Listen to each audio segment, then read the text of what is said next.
దయాపాత్రులారా నీకు శుభము, ప్రభువు నీ తోడై ఉన్నాడు. మరియా భయపడకుము, దేవుడు నిన్ను అనుగ్రహించాడు. శుభవచనము ఏమిటో తెలుసుకోవాలనుకుంటున్నాను. నీవు దేవుడి వలన కృప పొందితివి. పరిశుద్ధాత్ముడు అయిన దేవుడు నీ గర్భమునందు ఉన్నాడు. ఆయన జన్మించిన తరువాత యేసు అని పేరు పెట్టెను. ఆయన దేవుని కుమారుడుగా ప్రజలందరినీ పాలిస్తాడు. గొప్ప దేవునిలాగా రాజ్యం వెళ్తాడు. ఇది ఎలా సాధ్యము? నేను పురుషుని ఎరగని దాన్ని. నేను గర్భము ఎలా ధరిస్తాను? పరిశుద్ధాత్మ నిన్ను అనుగ్రహించింది. నీ వలన గొప్ప కార్యము జరుగును.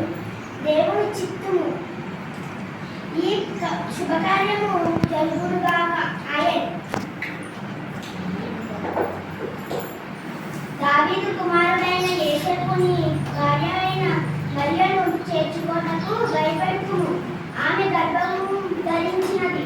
దేవుని కుమారుడైన యేసు ఆమె గర్భమునందు జన్మించబోతున్నాడు.